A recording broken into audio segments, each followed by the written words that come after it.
brought me home. I was lost, now I'm found here and safe and sound. I'm not my own. Realize in your eyes I'm not alone. So I lay down all my pride as I fall right back to you.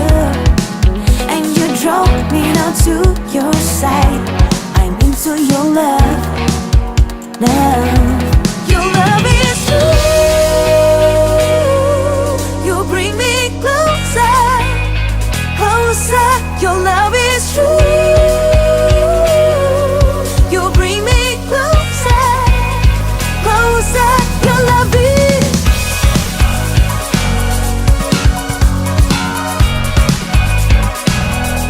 Your love is.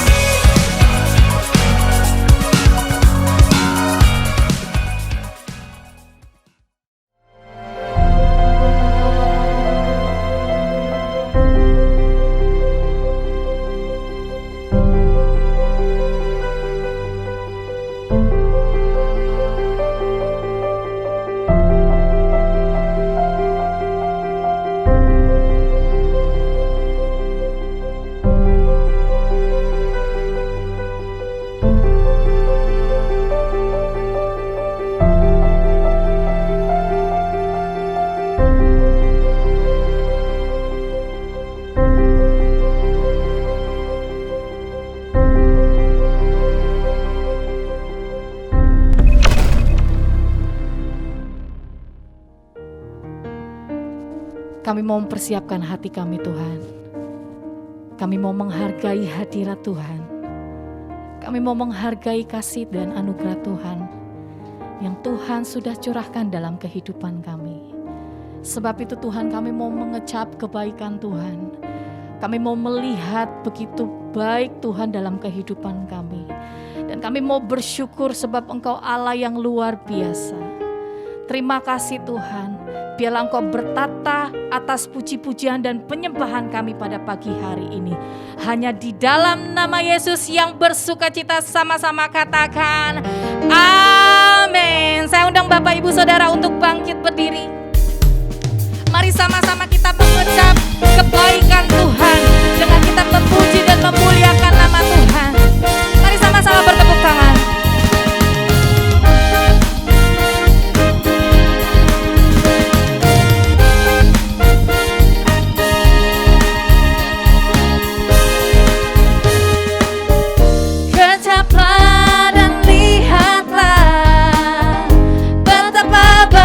Tuhan itu rasakan dan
bahwa kita sampai saat ini masih ada itu semua karena pemeliharaan Tuhan. Dan kebaikannya biarlah itu kita terus ingat dan ingat dalam kehidupan kita. Amin saudara, puji Tuhan. Mari kita angkat tangan kita sama-sama, kita mau katakan sungguh nyata kasih Tuhan dalam hidup kita. Haleluya. Sungguh nyata kasih-Mu di sepanjang hidupku. Dengan darah-Mu Kau tebus dosaku. Katakan sungguh nyata kasih-Mu di sepanjang hidupku. Segenap hatiku hanyalah untuk-Mu.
kita akan terus nikmati hadirat Tuhan.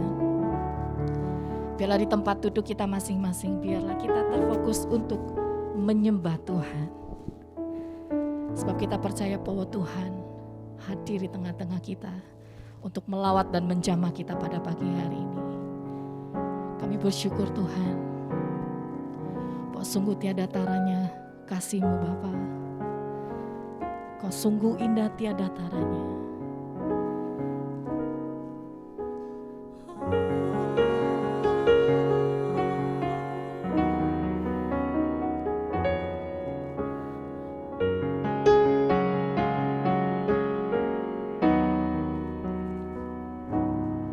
Kau sungguh indah tiada taranya, sungguh menakjubkan, sungguh ajaib untuk dimengerti, lebih dari semua yang ada. Hikmat-Mu tiada terselami, kasih-Mu dalam tak terduga. Kau sungguh indah tiada taranya, mulia dan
memuji kebesaran-Mu Tuhan.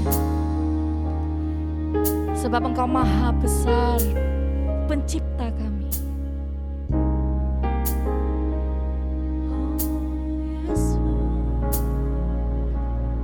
Mari dengan rasa hormat kita kepada Tuhan. Mari dengan sungguh hati kita mau katakan, aku memuji kebesaran-Mu.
kedahsyatan-Mu Tuhan.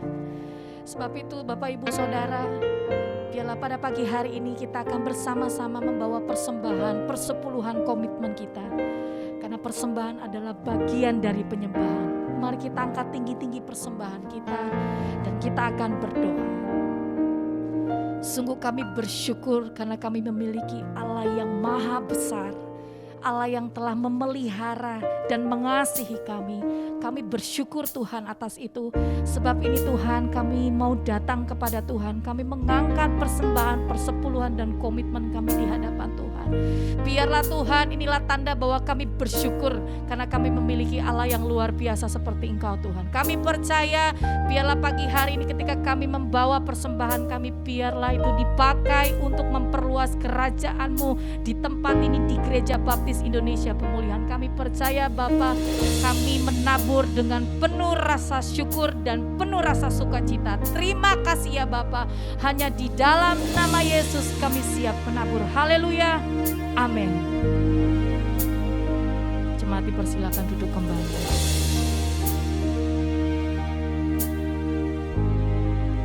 Mari kita bawa korban syukur kita kepada Tuhan.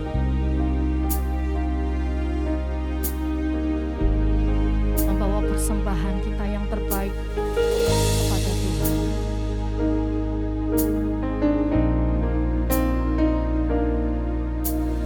Saat ku masuk ke hadirat-Mu,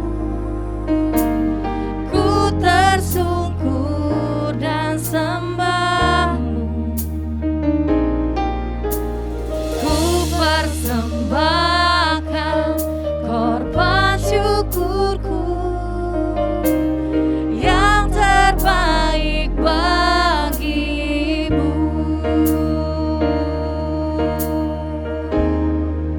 Saat ku masuk, saat ku masuk ke hadirat-Mu, ku tersungkur dan sembah-Mu. Ku persembahkan korban syukurku yang terbaik bagi-Mu. Ku bawa korban syukur ke tempat kudus-Mu Tuhan. Hatiku limpah dengan syukur, sebab Tuhan baik. Oh, sebab Tuhan baik. Mari kita mau katakan kepada Tuhan. Mari dengan segenap hati kita mau katakan, saat ku masuk ke hadirat-Mu, saat ku masuk ke hadirat-Mu, ku tersungkur dan sembah-Mu. Ku persembahkan korban syukurku yang terbaik bagi-Mu. Ku bawa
Engkau begitu mengasihi kami.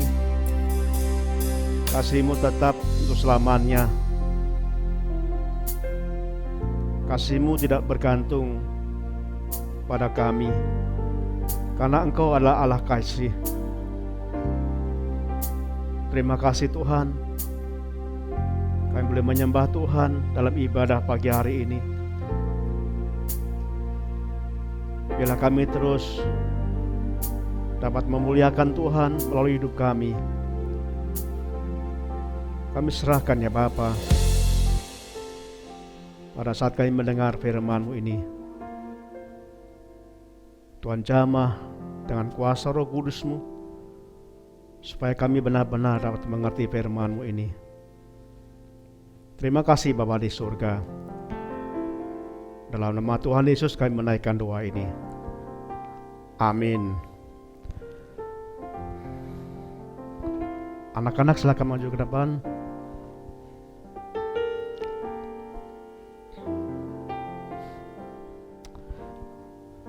Saya percaya mereka kelak akan menjadi anak-anak Tuhan. Bapa, kami serahkan mereka dalam tangan kuasa-Mu, anak-anak ini, seperti yang Tuhan ajarkan pada kami. Tuhan bimbing mereka dapat beribadah di tempat tersendiri sesuai dengan cara mereka. Berkati Tuhan untuk guru yang membina dalam ibadah ini. Bila sungguh-sungguh nama-Mu dipermuliakan dan Tuhan hadir di dalam kehidupan mereka. Berkati kesehatan mereka, berkati, berikan kepandaian pada mereka, sehingga mereka sungguh menjadi anak yang diberkati Tuhan. Dalam nama Yesus kami serahkan doa ini. Amin.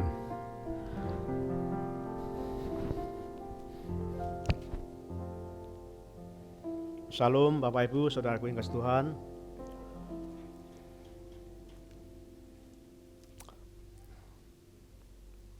Ada beberapa saudara kita yang sakit. Pak Firman semalam hari Sabtu dilarikan ke rumah sakit dan sekarang di opnam di rumah sakit Hermina Ciputat. Kemudian Pak Limar Girsang hari Selasa sakit, dibawa ke rumah sakit di daerah mana, Cilebablus ya, di rumah sakit Bayangkara. Kata dokter harus pasang ring, harus masuk ICU. Tapi Pak Limar menolak dan dia minta pulang. Hari Kamis dipindahkan di rumah sakit Mayapada, dan puji Tuhan kemarin sore sudah pulang dari rumah sakit Mayapada. Ibu Ance Siregar sekarang dalam menuju perjalanan ke Penang, Malaysia untuk pengobatan di sana. Kita nanti akan berdoa untuk mereka. Bapak Ibu mungkin jika ada yang kesempatan nanti boleh berkunjung bersama dengan kami, baik kepada Pak Firman maupun Pak Girsang. Saudaraku, firman Tuhan tema bulan Maret ini itu mengenai keuangan.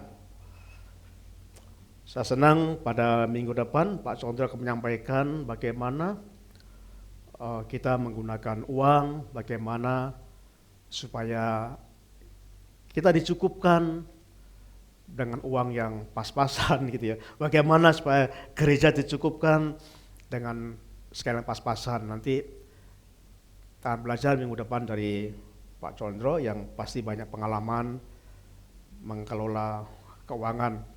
Hari ini tema firman Tuhan adalah prinsip keuangan sesuai dengan Alkitab. Saya tidak mampu menjelaskan sesuai dengan prinsip keuangan yang ada, tapi saya ingin menyampaikan secara Alkitab apa yang Tuhan inginkan masalah keuangan dalam gereja kita, dalam pribadi kita, mengenai masalah uang itu. Kita akan membuka firman Tuhan di dalam Lukas pasal 16. Lukas pasal 16, satu ayat saja.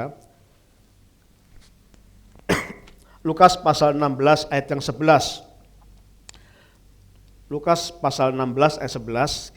Mari kita akan baca bersama satu ayat saja. Kita mulai. Jadi jikalau kamu tidak setia dalam hal mamon yang tidak jujur, siapakah yang akan mempercayakan kepadamu harta yang sesungguhnya?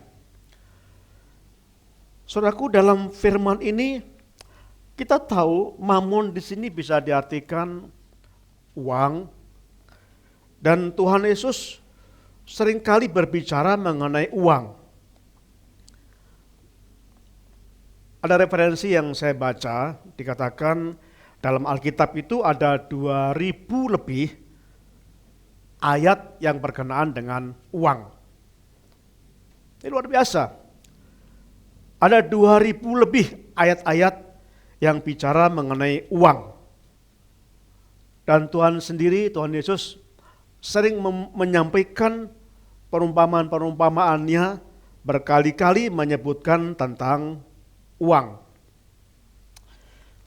Saudaraku, Dr. Paul Carey dikatakan, dia salah satu penulis buku yang terkenal mengenai keuangan itu, menyatakan cara kita mengatur keuangan akan menentukan kesuksesan dalam kehidupan.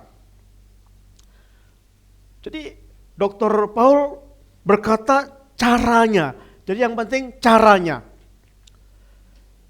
Cara kita mengatur keuangan akan menentukan kesuksesan dalam hidup kita.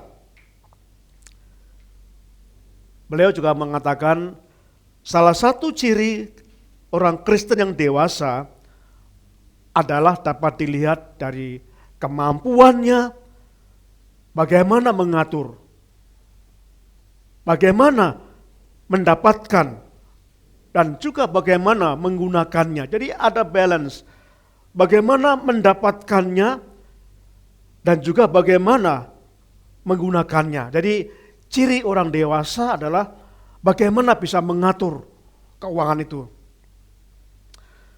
Saya percaya Bapak Ibu punya anak-anak yang masih punya anak kecil, jikalau diberi uang berapapun pasti akan habis. Dan pasti akan digunakan sesuai dengan keinginannya. Karena masih anak-anak, masih belum mengerti. Semakin berkembang, sudah mulai mengerti. Ada seorang ketika mulai sekolah, sudah diajarkan oleh orang tuanya bagaimana mengatur uangnya. Ada seorang orang tua yang mulai mengajarkan anaknya, ya ini, Papa, Mama, saya beri kasih uang kamu sekian. Untuk 1 bulan.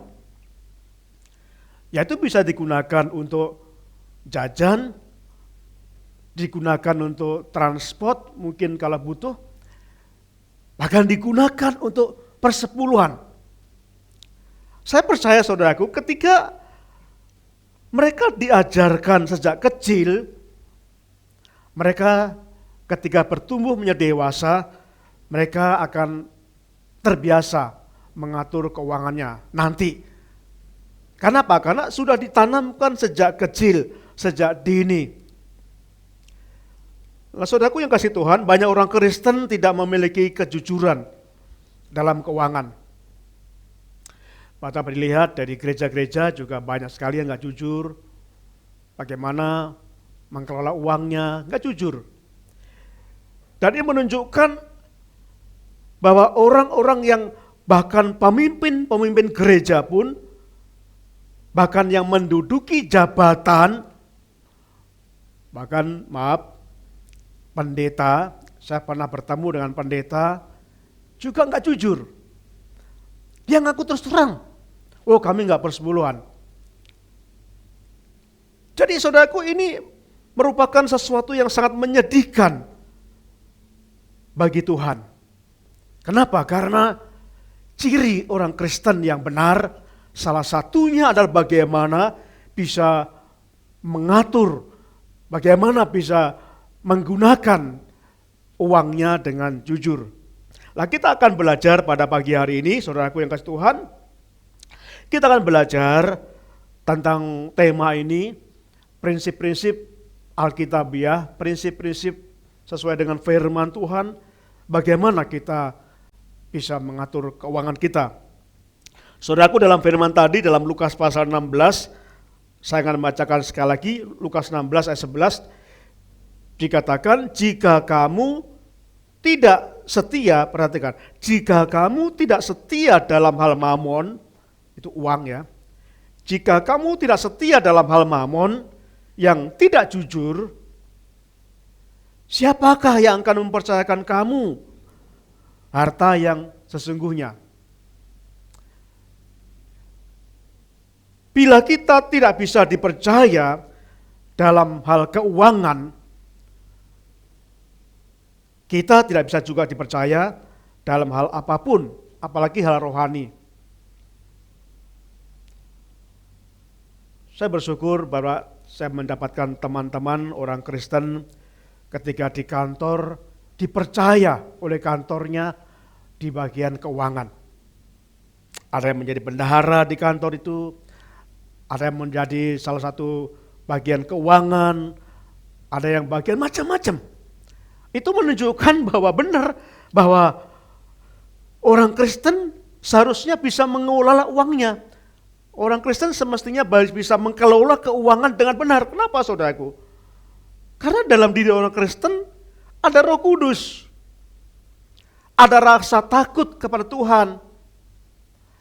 Jadi kalau kita ada Roh Kudus, ada rasa takut pada Tuhan, gak mungkin kita menggunakan uang kantor atau uang di mana Bapak Ibu bekerja dengan macam-macam. Kenapa? Karena setiap orang Kristen ada Roh Kudus, pasti akan mengingatkan kita pada saat kita melakukan hal yang tidak benar. Dalam firman ini kita akan belajar bagaimana kita mendapatkan uang sesuai dengan Alkitab ya, sesuai Alkitab. Bagaimana kita mendapatkan uang? Bagaimana seseorang mendapatkan uang? Saudaraku, di dalam Matius pasal 6 ayat yang ke-26, Matius pasal 6 ayat 26, ini saya baca dari Alkitab bahasa Indonesia masa kini ya, ini agak berbeda tapi intinya sama. Dikatakan demikian, Matius pasal 6 ayat 26, perhatikan, Tuhan memelihara burung-burung di udara. Lihatlah burung di udara. Mereka tidak menanam, tidak menuai, dan tidak juga mengumpulkan hasil tanamannya di dalam lumbung. Meskipun begitu, Bapakmu yang di surga memelihara mereka. Bukankah kalian jauh lebih berharga daripada burung? Amin, saudaraku. Kita lebih berharga daripada burung. jadi Matius berkata Tuhan memelihara burung-burung, padahal burung itu enggak bekerja, burung enggak memintal. Dikatakan burung tidak menanam, burung tidak menuai, burung tidak punya ladang. Namun Tuhan memelihara burung-burung itu. Apalagi saya dan saudara, orang yang dikasih Tuhan, apalagi kita orang Kristen yang dipilih Tuhan, pasti jauh diperhatikan oleh Tuhan. Bapak Ibu pernah merhatikan burung itu, bagaimana burung mendapatkan makan, saudaraku? Karena diberikan kekuatan ya, burung diberikan sayap ya, bisa terbang gitu ya. Bisa sayap, bisa terbang hingga ke sana kemari. Kemudian burung diberikan paruh yang bisa untuk memotong tanaman itu, memotong makanan itu. Dipotong dengan paruhnya itu, dan kalau burung Raja Wali bisa langsung masuk ke laut, gitu ya. Lalu cakarnya itu bisa membawa ikan yang besar terbang gitu. Hebat, saudara. Itu cara Tuhan memberikan kemampuan kepada burung. Nah kita bayangkan. Jadi intinya Tuhan memberikan kemampuan kepada burung. Ini pemberian Tuhan. Diberikan sayap bisa terbang, diberikan paruh bisa menggunting, memotong makanan itu, bahkan dengan paruhnya bisa membuat sarang untuk anaknya. Jadi membuat rumah juga. Bisa mempunyai cengkeram yang sangat besar, yang kuat, bisa membawa ikan besar terbang dengan gagahnya, sehingga burung dapat mendapat makan, burung dapat memelihara, memberikan makan anak-anaknya. Jadi itu gambaran cara Tuhan memberikan makan pada burung. Lalu bagaimana Tuhan mengajarkan kita mendapatkan uang atau mendapatkan makan? Bagaimana Tuhan memperlengkapi? Saudara, kita akan buka dalam Tesalonika, 2 Tesalonika pasal yang ketiga, ayat 10 sampai ayat yang ke-12. 2 Tesalonika pasal yang ketiga, ayat 10 sampai 12. Saya akan memperhatikan bagi saudara semuanya. Sebab juga waktu kami berada di antara kamu, Paulus berkata begitu, kami memberi peringatan. Jadi diberi peringatan, ini peringatan. Jika seseorang tidak mau bekerja, janganlah ia makan. Ayat 11, kami katakan ini karena kami dengar bahwa ada orang yang tidak tertib hidupnya dan tidak bekerja, melainkan sibuk dengan hal-hal yang tidak berguna. Orang-orang yang demikian kami peringati dan nasihati dalam Tuhan Yesus Kristus supaya mereka tetap tenang melakukan pekerjaannya dan dengan demikian makan makanannya sendiri.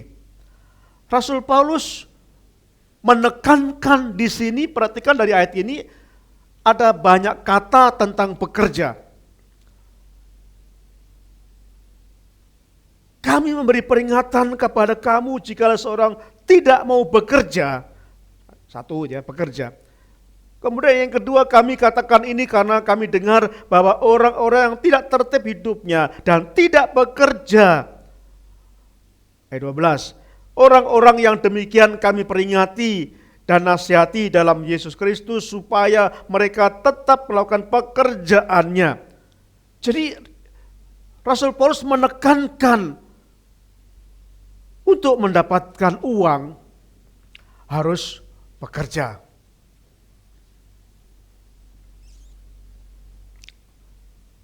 Bahkan ekstrim, jikalau tidak bekerja, jangan makan. Jadi begitu penekanan ini disampaikan Rasul Paulus dengan sangat terbuka, harus bekerja, harus bekerja, harus bekerja. Salah satu yang diberikan Tuhan untuk mendapatkan uang harus bekerja. Kenapa saya bilang salah satu? Ya kadang-kadang ada campur tangan Tuhan. Bapak Ibu mungkin pernah merasakan bagaimana tiba-tiba ada seorang memberikan uang pada saudara. Itu salah satunya. Jadi, tapi fokusnya adalah bagaimana kita mendapatkan uang, kita harus bekerja. Harus bekerja. Saudara, burung diberikan sayap, diberikan kemampuan untuk mendapatkan makanan. Sama, manusia diberi kemampuan Tuhan untuk bisa bekerja. Apa kemampuan yang diberikan manusia? Diberikan kekuatan, diberikan daya pikir yang lebih baik daripada burung, lebih cerdas, diberikan talenta, diberikan kemampuan, dan semua itu Jikalau kita kelola dengan baik, dengan benar, itulah yang akan dapat menghasilkan uang bagi manusia. Dulu manusia hanya bekerja dari ladang pertanian atau mungkin dari ternak. Kayaknya hanya itu dulu. Zaman-zaman Alkitab selalu bekerja di ladang atau mengembalakan ternak. Tetapi sekarang tidak begitu, saudaraku. Sekarang sudah terbuka, kemampuan manusia semakin berkembang. Kecerdasannya semakin berkembang. Tidak mungkin hanya melalui pertanian dan peternakan saja.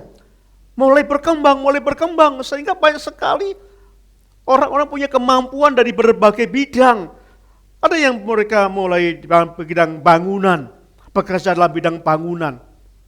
Mereka bekerja dan mereka mendapatkan uang. Ada yang mereka berdagang, berjualan.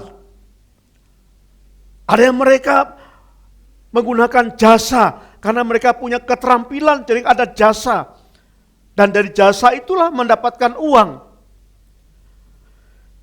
Ada dalam bidang transportasi. Sekarang transportasi semakin canggih. Ya, sekarang banyak orang, teman-teman kita bekerja di transportasi, saudaraku. Banyak sekali. Kalau dulu waktu butuh transportasi itu harus keluar di jalan besar gitu ya. Jalan besar itu naik bus, naik angkot atau naik taksi harus di jalan besar. Sekarang enggak. Begitu canggihnya. Dan itu kemampuan yang Tuhan berikan. Melalui aplikasi hanya tinggal ngangkat telepon, tolong kami di sini, tinggal share tempat lokasinya, dan nggak lama kemudian transportasi datang. Jadi berkembang terus dalam bidang pendidikan. Ada banyak orang mendapatkan uang karena mempunyai kemampuan dalam bidang pendidikan, dalam bidang kesehatan, dalam bidang IT, dalam bidang macam-macam. Semakin zaman semakin berkembang, otak manusia semakin berkembang, teknologi semakin berkembang, sehingga semakin banyak kesempatan manusia untuk bekerja, mendapatkan uang. Nah, sehingga banyak orang, banyak pendeta mulai tergiur. Iya ya, pendeta beda. Tuhan telah pilih, dikhususkan, dan tidak boleh bekerja. Tapi jangan bang, sekarang pun juga banyak pendeta yang mulai bekerja. Ingin mendapatkan harta, ingin mendapatkan uang. Saya nggak puas hanya mengembalakan. Bekerja cari tambahan. Tapi saudaraku, firman Tuhan menyatakan ini bukan untuk pendeta. Ini untuk umat. Mereka harus bekerja. Mereka harus bekerja dan mereka berkata jikalau mereka tidak bekerja, jangan makan. Artinya kalau mereka malas, tidak bekerja, ya nggak mungkin mendapatkan uang.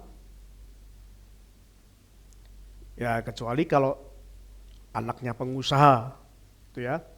Anak pengusaha tuh bagi baru lahir aja udah punya tabungan. Anak konglomerat begitu lahir udah punya perusahaan. Tapi Tuhan berbicara ini cara Tuhan bagaimana kita mendapatkan uang, harus bekerja dan bekerja. Tuhan beri kemampuan. Dan kita harus gunakan sesuai dengan kemampuan yang Tuhan berikan. Saudaraku yang dikasihi Tuhan, ini peringatan kata Rasul Paulus, harus bekerja. Jangan malas bekerja. Ada banyak orang yang malas bekerja, waktunya digunakan untuk hura-hura. Bersama teman-temannya, kesana kemari, pergi kesana semari, sehingga waktunya habis. Kesempatan semakin berkurang. Dan Rasul Paulus memperingatkan, hati-hati. Waktunya semakin lama kesempatan, semakin lama, semakin bertambah umur, semakin lama semakin sedikit. Dan harus bekerja. Dan juga ayat yang ketiga, ayat yang ke-12, bekerja dengan benar. Saudara, ada pekerjaan yang salah. Saudara, waktu kita membaca dalam Amsal pasal yang ke-10, ayat yang ke-2a dikatakan, harta yang diperoleh dengan kefasikan tidak berguna. Ada orang yang bekerja karena kefasikan, ketidakbenaran, kesalahan. Ada orang yang bekerja dengan salah.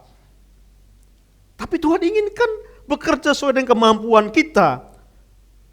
Tuhan berikan kemampuan, Tuhan berikan tenaga, Tuhan berikan kecerdasan, Tuhan berikan talenta, dan itulah yang kita kembangkan. Jadi bukan cara yang memfitnah, dengan cara yang menipu. Tuhan gak pernah memberikan kemampuan saudara menipu. Amin. Tapi setan yang berikan kemampuan menipu. Ada berkata, Pak, ya ini kan keahlian Pak. Keahliannya kan berbohong. Enggak pernah saudara. Tuhan enggak pernah berikan kemampuan berbohong. Yang berikan kemampuan berbohong itu setan. Kuasa iblis. Tidak jujur. Tapi Tuhan berikan kemampuan yang positif. Dan diingatkan oleh Amsal. Harta yang diperoleh dengan kefasikan tidak berguna. Amsal pasal 15 ayat yang ke-6b dikatakan penghasilan orang fasik membawa kerusakan. Oleh sebab itu saudaraku, ini yang menghasilkan kerusakan tuh ini ya. Ini menipu, ya kan? Bapak Ibu bisa melihat di sosial media, di berita-berita ada banyak penipuan-penipuan. Penipuan arisan online, apalagi investasi, banyak sekali. Atau mungkin pemerasan, mencuri, korupsi, perbuatan jahat yang lainnya. Bapak Ibu bisa melihat di berita-berita akhir-akhir ini. Mereka awalnya tertawa mendapatkan uang banyak. Tapi pada saatnya mereka akan menangis. Orang yang dulu tertawa karena mendapatkan uang dengan tidak benar, saat itu mereka bisa tertawa, bisa sombong. Tapi pada akhirnya banyak orang-orang yang berlaku jahat itu menangis. Berakhir di penjara. Keluarganya hancur. Kenapa? Karena firman Tuhan sudah menetapkan. Firman Tuhan sudah mengatakan kepada kita, penghasilan orang fasik membawa kerusakan, membawa kehancuran. Jadi pasti saudaraku, pasti firman Tuhan itu benar. Jadi kalau kita menjadi orang fasik, bekerja nggak benar, satu saat pasti akan terjadi kehancuran. Berantakan. Maksudku dalam firman Tuhan juga Rasul Paulus mengatur bagaimana hubungan kerja antara pengusaha dengan karyawan. Nah saya pesan mungkin Bapak Ibu nanti jika ada menjadi bos ya, pemilik perusahaan, anak muda mungkin diantaranya akan menjadi pemimpin kantor. Ini pesan coba dicamkan. Dalam Efesus pasal 6 ayat 5 sampai 8 bisa baca nanti bahwa pimpinan kantor itu atau bos harus bekerjasama dengan karyawannya ya, jangan mencuri. Jangan mencuri hak karyawannya. Jangan berlaku curang. Jangan berlaku kasar. Harus menghargai anak buahnya. Demikian pula kalau Bapak Ibu sebagai anak buah harus bekerja dengan baik. Bekerja dengan jujur. Tidak perlu diawasi. Dulu ketika kami masih bekerja itu, banyak sekali pegawai-pegawai bekerja itu ketika ada pimpinannya. Saya bekerja beberapa tahun, saya belum jadi pendeta. Ketika pimpinan nggak ada, biasanya pimpinan kan waktu itu kan datangnya siang ya. Jam 7 mulai masuk kantor, biasanya pemimpin tuh jam 10 boleh datang gitu ya. Dan biasanya Waktu itu zaman dulu ya, sepatunya sepatu pantofel yang ada kulit, kalau dipakai tok ya, tok, tok, tok, tok kayak itu. Begitu ada suara itu, yang dulunya karyawan baca koran, main lalu dimasukkan, langsung gini. Tapi kita nggak perlu seperti itu. Yang mengawasi kita Tuhan Yesus, Tuhan sendiri. Jadi apakah ada pemimpin atau tidak? Ya kita tetap bekerja karena pemimpin kita adalah Tuhan Yesus mengawasi. Nah kita harus menjadi karyawan yang baik, jujur.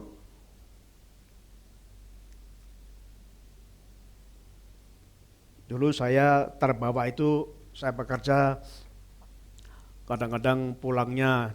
Dulu saya kerja jam 4 baru pulang kantor, jam 2 saya pulang. Jangan ditiru. Karena waktu itu kondisi seperti itu, jadi pulang semua. Ya, alasan saya pelayanan. Memang saya pelayan di gereja, tapi nggak boleh. Walaupun pelayanan nggak boleh. Itu jam kantor harus bekerja. Nggak boleh kita mengatasnamakan pelayanan. Harus bekerja. Saya percaya kalau saudara bekerja dengan jujur, dengan benar, Tuhan yang memberikan itu akan memberikan kemampuan kepada saudara, akan mempercayakan yang lebih besar. Itu firman Tuhan. Barang siapa dipercaya pada hal yang kecil, akan dapat dipercaya pada masalah besar. Jadi harus dari kecil, apapun yang sekarang dipercayakan, kerjakan dengan baik, dengan jujur. Saudaraku yang kasih Tuhan, jadi saya pesan, jika nanti Bapak Ibu akan menjadi bos, jangan perlakukan karyawan, anak buah dengan perbuatan kasar, jangan mencuri hak mereka, jangan mengurangi, tapi bekerja dengan baik, hargai mereka. Tapi sebaliknya, jika Bapak Ibu menjadi karyawan, jadilah karyawan yang benar, yang baik, jangan suka demo, bekerja dengan baik. Tuhan yang melihat. Tuhan yang akan memberikan bonus kepada anak-anaknya yang berbuat benar, yang berbuat jujur.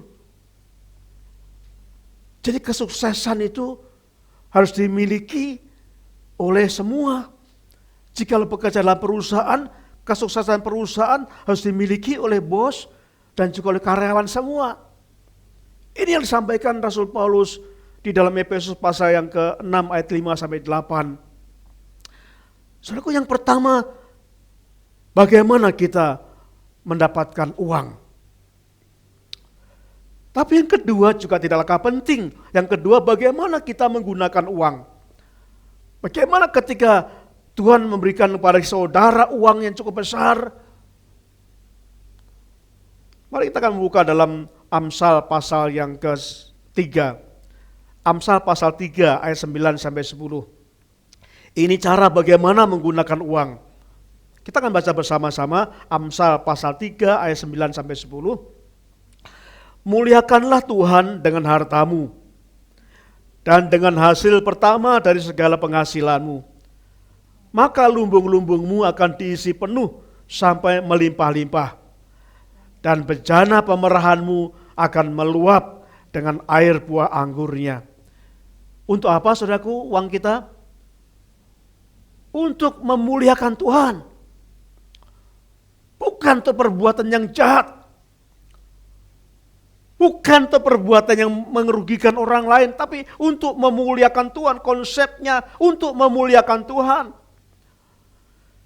Itulah sebabnya sesungguhnya orang yang semakin diberkati uang, semakin banyak uang, mestinya dia semakin bisa memuliakan Tuhan. Semakin ada kesempatan untuk memuliakan Tuhan lebih besar. Kenapa? Karena ketika diberikan uang yang banyak, Tuhan ingin memuliakan Tuhan. Nah, bukan sebaliknya. Ketika masih pas-pasan, bisa memuliakan Tuhan, bisa setia, bisa ini, tapi setelah diberkati, menjadi sukses, justru menjadi alasan. Menjadi alasan. Mulai gak mau ibadah, alasan sibuk, mulai wah kami rapat di sana, kami meeting, kami ini, ya. Ingat, muliakan Tuhan. Tuhan ingin supaya kita muliakan melalui uang dari hasil kita bekerja. Nah, secara praktis kembali kita melihat di dalam kitab Ibrani pasal yang ke-13. Kitab Ibrani pasal yang ke-13 ayat yang ke-5. Janganlah kamu menjadi hamba uang, dan cukupkanlah dirimu dengan apa yang ada padamu.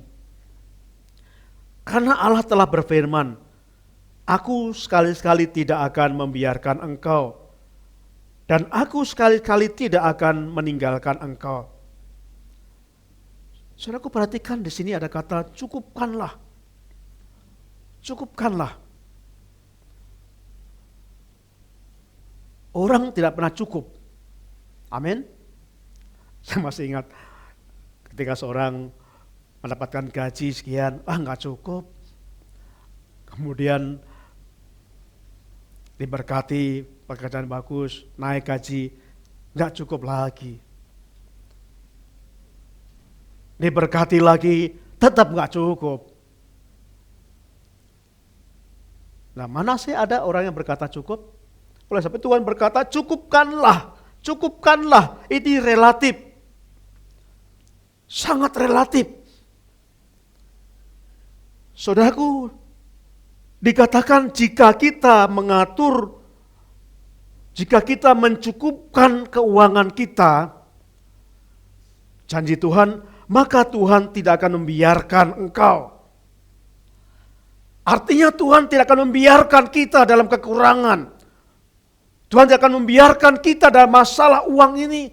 Jikalau kita mencukupkan, berkat Tuhan kita cukupkan. Nah, inilah pandai-pandainya yang disampaikan oleh Dr. Paul tadi. Salah satu orang dewasa harus bisa mengatur. Bukan hanya mendapatkan uang, tapi harus mengatur bagaimana penggunaan uang. Kesuksesan kita bukan saja ditentukan bagaimana mendapatkan uang, tapi kesuksesan seorang juga bisa ditingkatkan bagaimana cara kita mencukupkan, mengatur uang. Saudara, ada banyak orang pintar mencari uang. Sama, ada banyak orang bisa beli, tapi nggak bisa merawat. Demikian pula ada banyak orang pintar cari uang, tapi nggak pintar ngatur. Sehingga berapapun berapapun pendapatan selalu kurang, selalu kurang, selalu kurang. Kenapa? Karena nggak bisa ngatur, nggak bisa menguasai dirinya.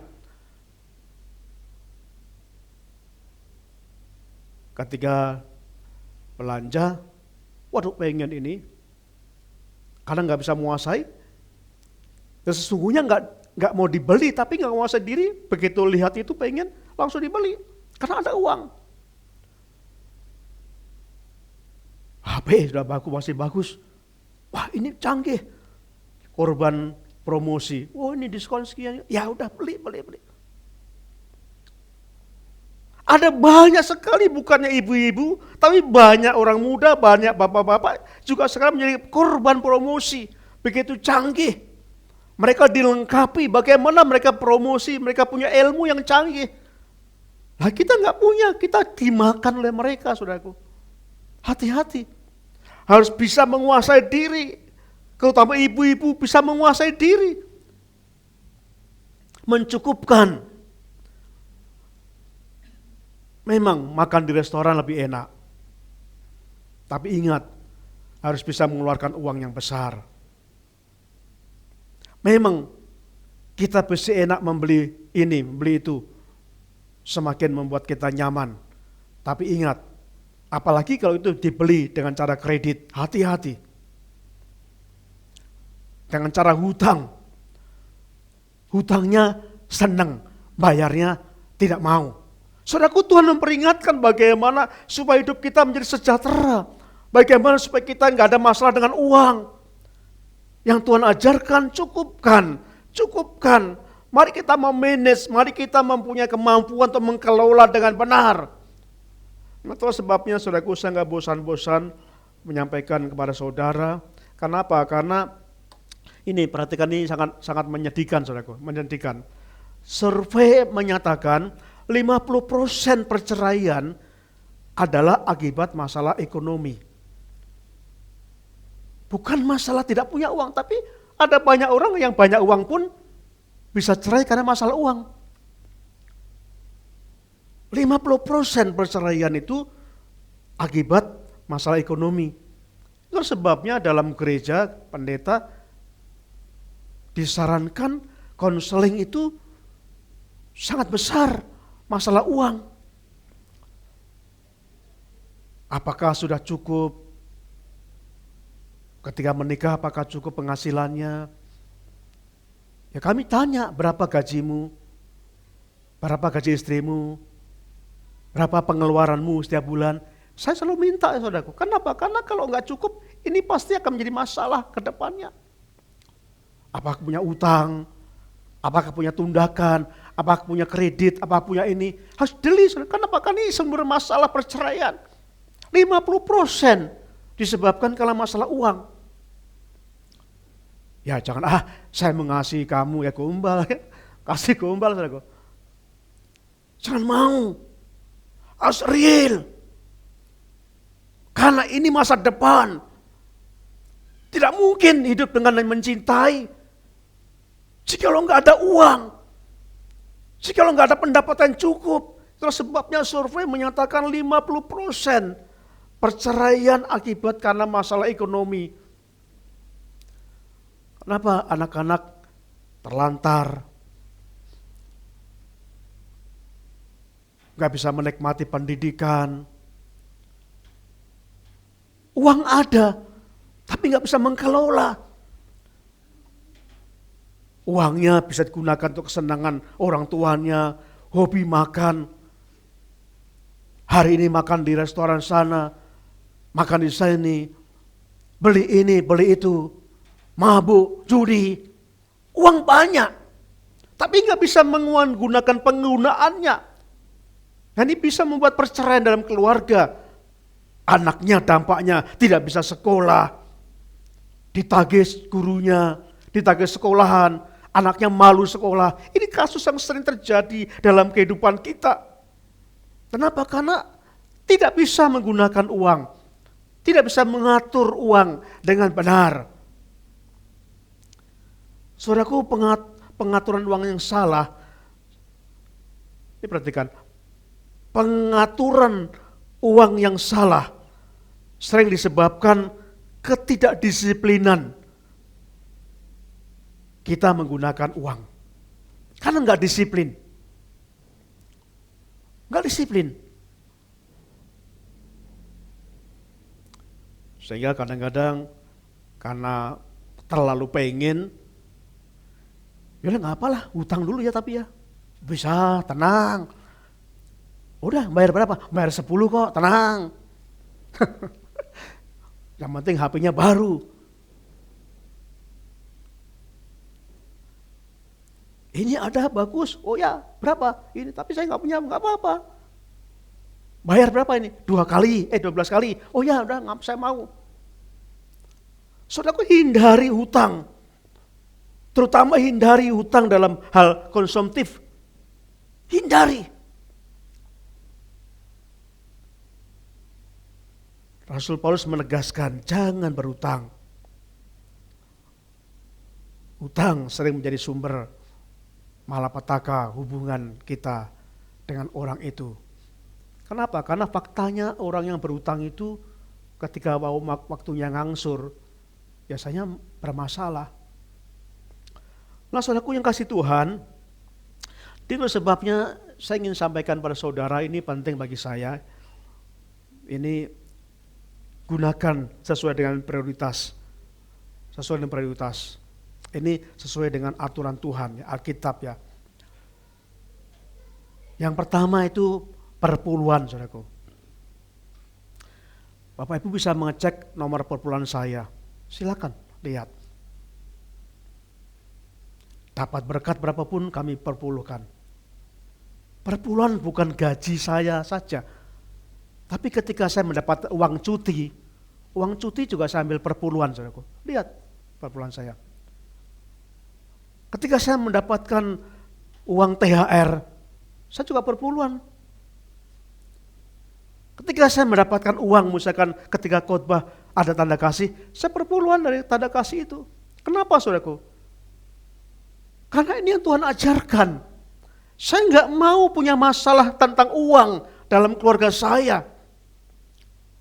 Saya nggak mau. Karena menyakitkan. Kalau saya melanggar Tuhan pasti ada masalah. Kalau saya melanggar persepuluhan pasti saya masalah. Itu sebabnya saya nggak mau. Berapapun saya dapat dari gaji dari gereja, saya dapat uang cuti, saya dapat uang THR, saya dapat uang khotbah misalkan, saya selalu persepuluhan. Saya selalu persepuluhan. Kenapa? Saya nggak mau menjadi masalah. Saya nggak mau ada masalah dalam keluarga saya tentang uang. Itu sebabnya saya pegang janji Tuhan. Dari saudaraku, perpuluhan, persembahan itu merupakan investasi kerajaan Allah. Amin. Amin. Investasi. Belum kita dapatkan sekarang. Bapak Ibu kalau berinvestasi nggak dapat sekarang. Benar? Pasti akan dapat jika itu investasi benar. Ada banyak orang investasi bodong berani. Sehingga dibohongi. Masa kan kita nggak berani berinvestasi kepada Tuhan yang pasti benar, yang pasti jujur. Tuhan yang maha kaya. Tuhan yang tidak pernah bangkrut. Maka kita nggak berani. Mari kita yang pertama kembalikan persepuluhan kepada Tuhan. Karena itu investasi, karena itu akan menjaga keuangan saudara, memagari, sehingga supaya tidak dimakan belalang pelahap. Saudaraku, itu bukan hanya gaji saja. Tapi Anda mungkin punya THR, ambil perpuluhan THR Anda. Mungkin Anda punya uang lembur, mungkin Anda punya uang cuti, mungkin Anda punya uang macam-macam. Itu persepuluhan semua. Saya sejak bekerja melakukan itu. Bukan sekarang jadi pendeta, sejak saya bekerja awal, saya selalu lakukan itu, saudaraku. Dan saya bersyukur sampai sekarang gak punya ada masalah dengan keuangan. Saudaraku yang kasih Tuhan, yang kedua yang Tuhan inginkan adalah bayar hutang. Nah ini sering keliru. Orang sering bayar hutang itu kalau ada sisa.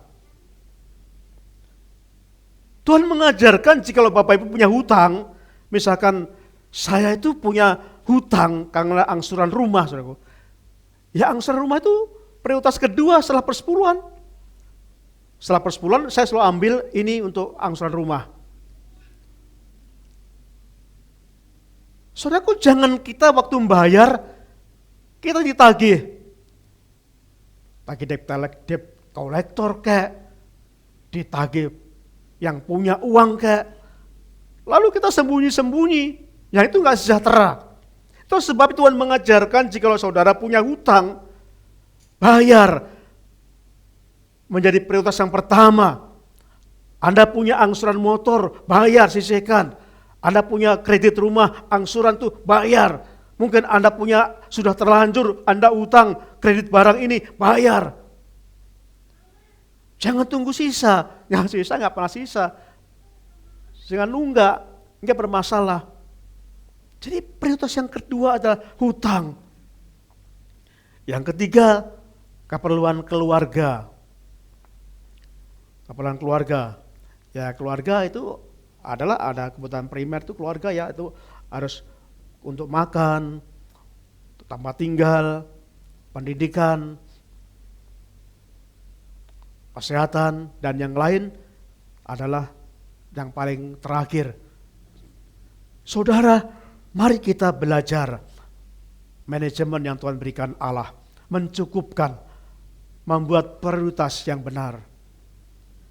Janji Tuhan, jikalau kita bisa mengatur dengan benar, Tuhan tidak akan membiarkan.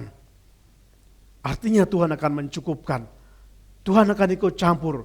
dalam masalah keuangan kita. Saudaraku, jangan dibalik-balik. Jangan dibalik-balik.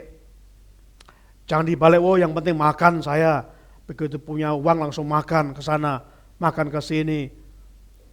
Begitu uang langsung ambil kredit ini, ambil beli ini.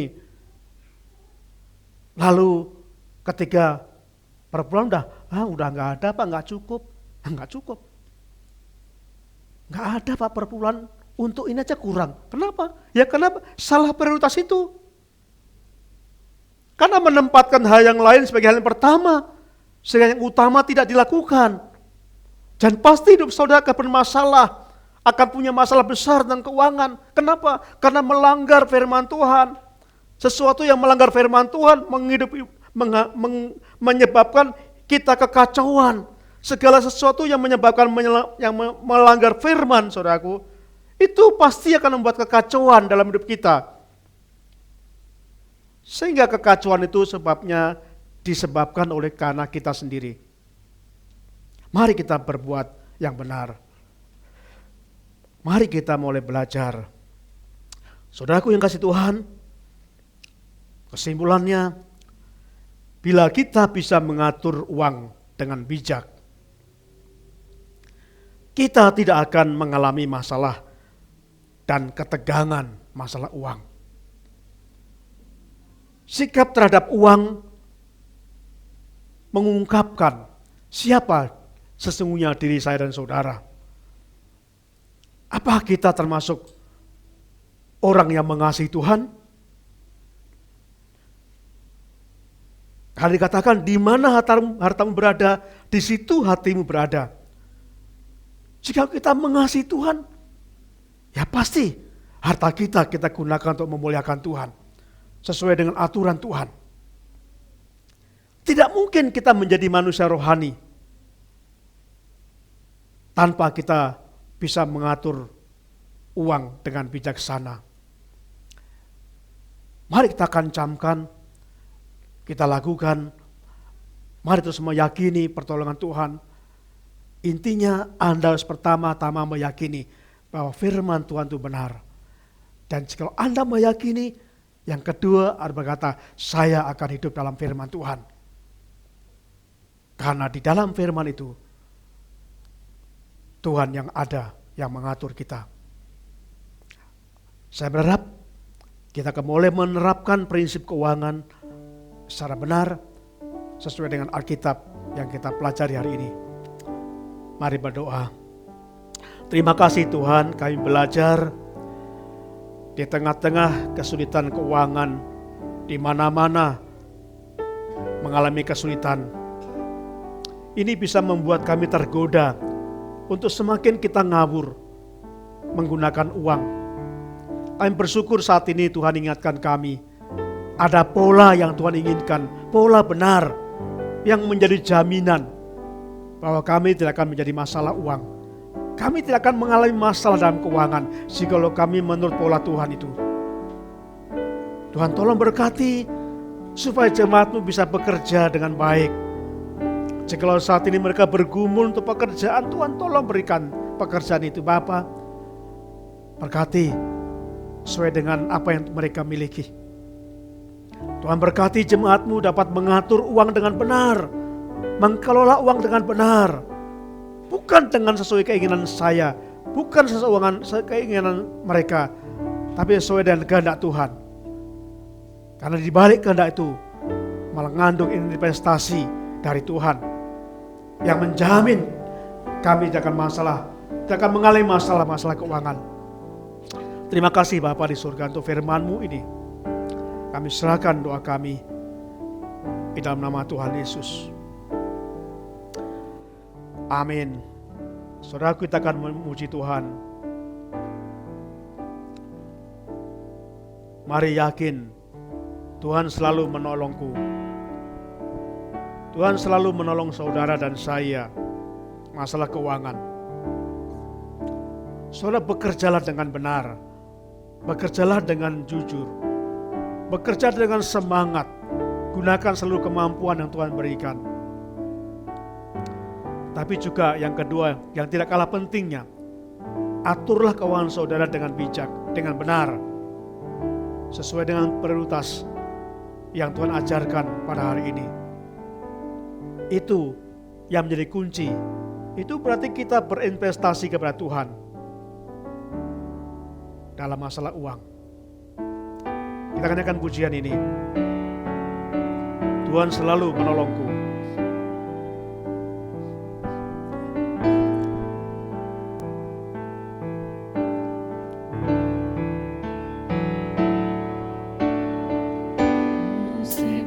Akan selalu berganti, kasih Tuhan tetap abadi, tak akan berubah sampai selamanya. Ku tetap percaya, Tuhan memberkati. Ku yakin Tuhan melindungi.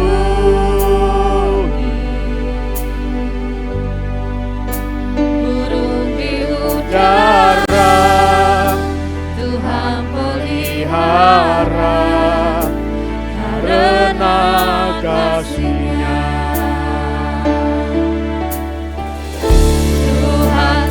Lalu menolongku,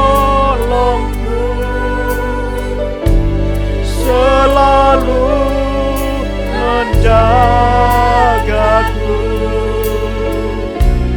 sehelai di rambutku tak akan terjatuh tanpa seizin-Mu.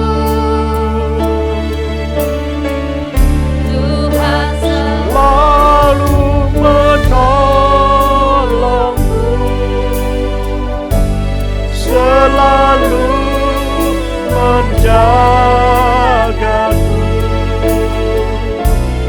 Dia mengenyangkanku dan peliharaku seumur hidup. Kita pujikan dari awal. Musim akan selalu berganti, kasih Tuhan tetap abadi. Kasih Tuhan tetap abadi, tak akan berubah sampai selamanya. Tak akan berubah. Mari kita percaya akan firman ini. Ku tetap percaya. Katakan dengan sungguh-sungguh, yakin Tuhan memberkati.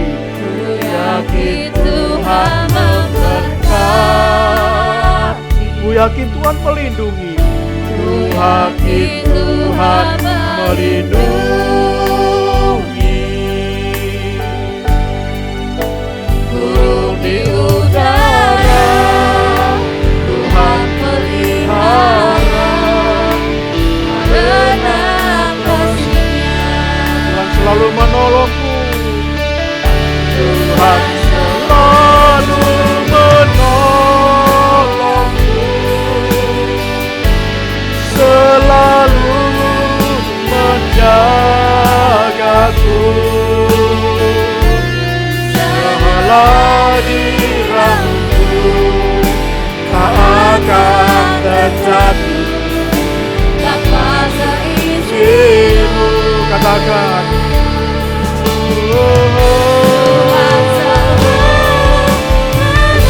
selalu menolongku, selalu menjagaku,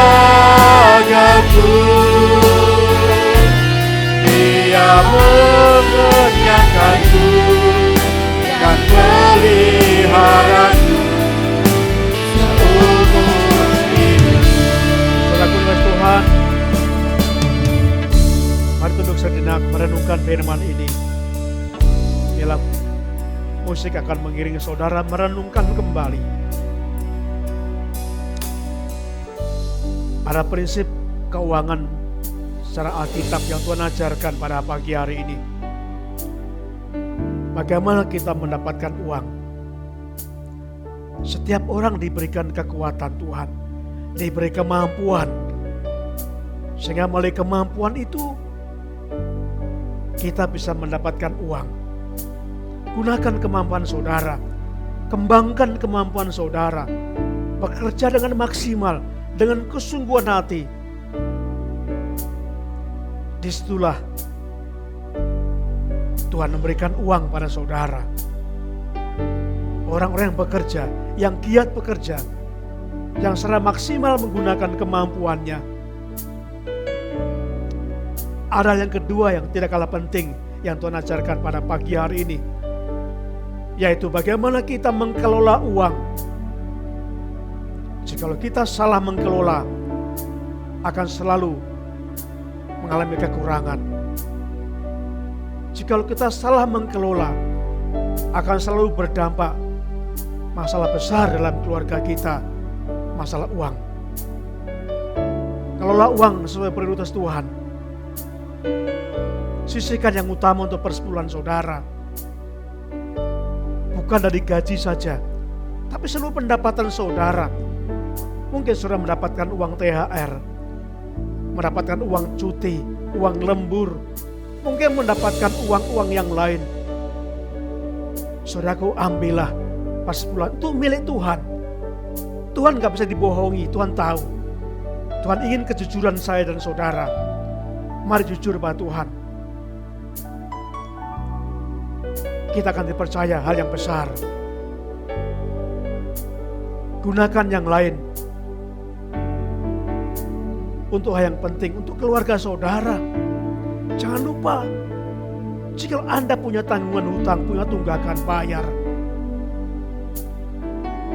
Karena itu hal yang penting.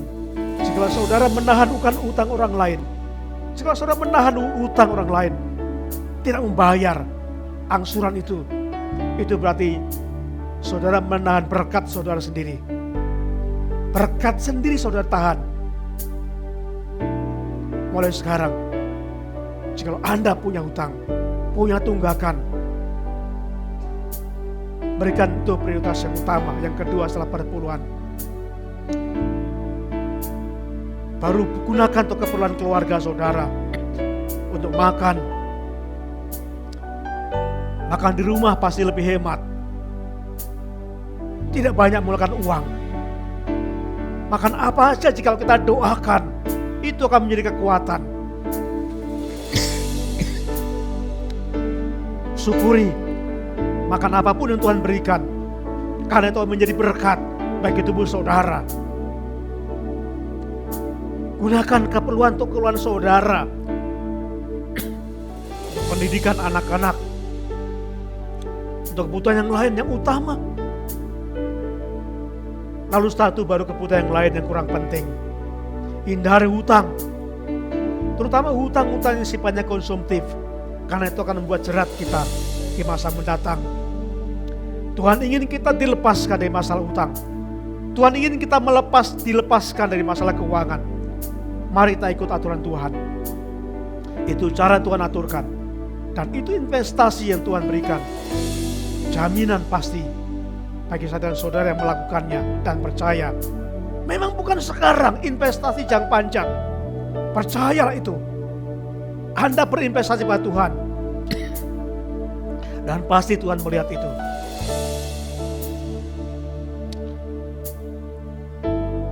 Bapa, kami serahkan kepadamu.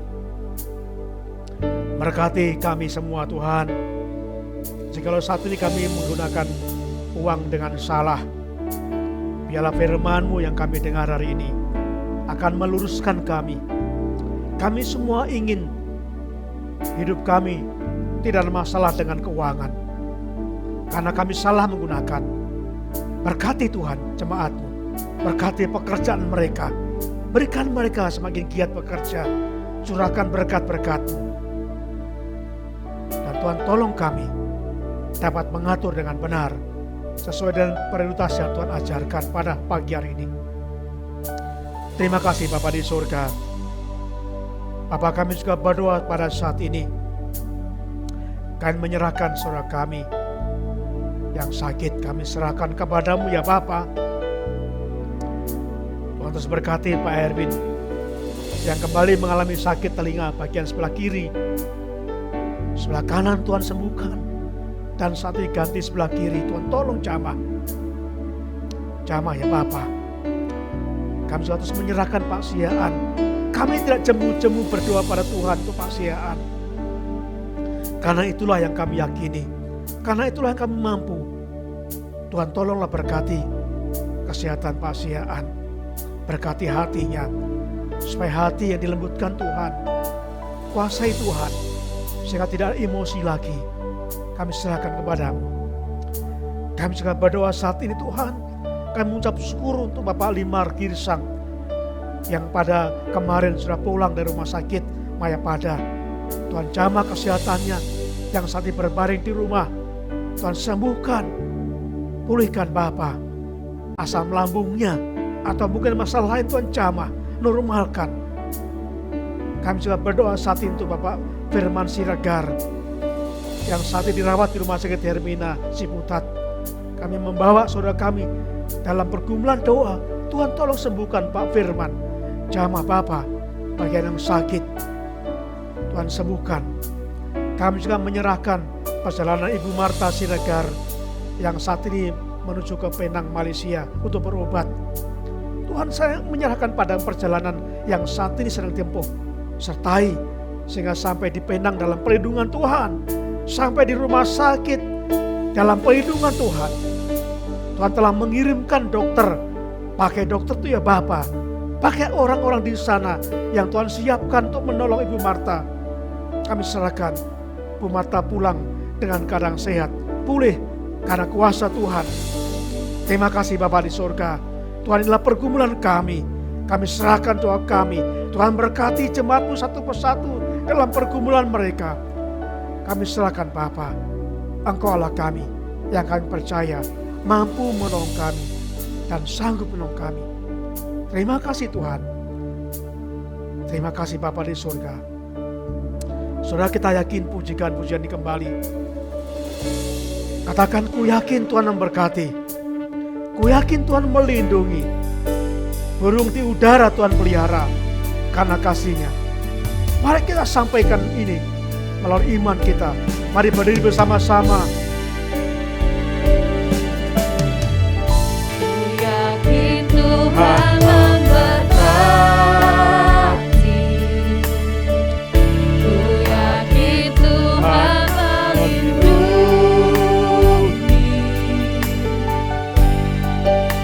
Burung di udara Tuhan pelihara karena kasih. Tuhan selalu menolongku, selalu menolongku, selalu menjagaku, sehelai rambutku tak akan terjatuh tanpa seizinmu.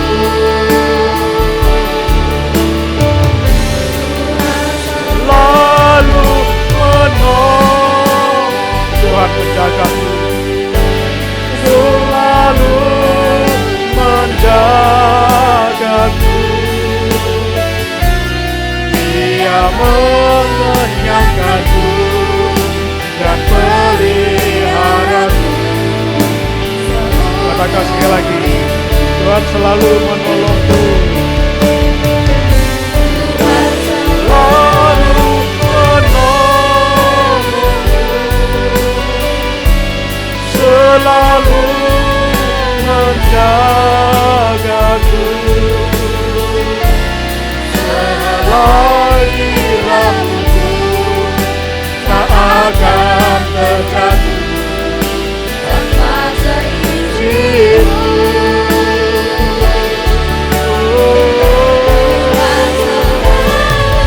menolong. Katakan, selalu menjagaku. Dia mengenyangkanku Dia memeliharaku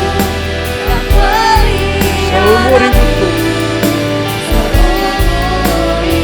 Dia mengenyangkanku. Dia mengenyangkanku, memeliharaku seumur hidup. Dia mengenyangkanku. Dia mengenyangkanku dan memeliharaku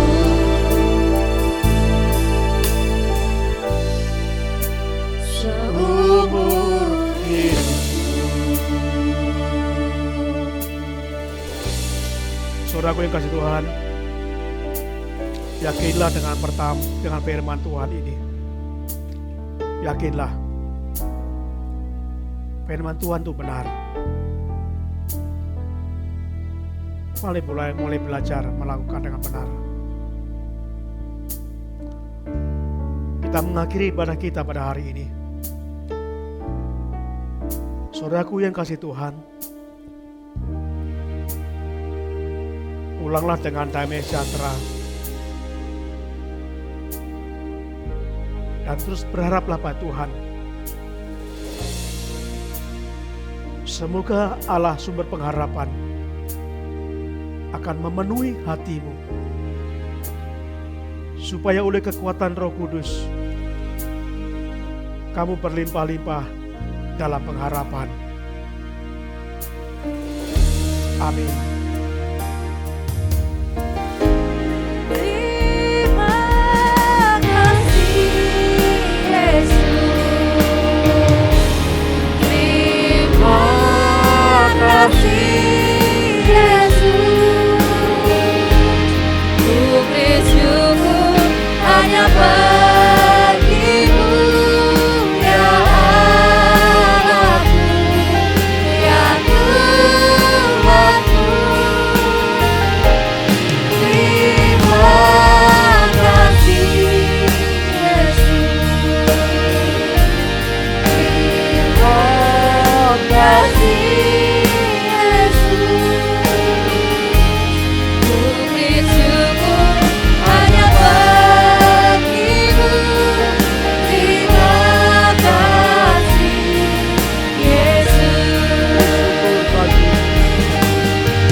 Saat teduh sejenak.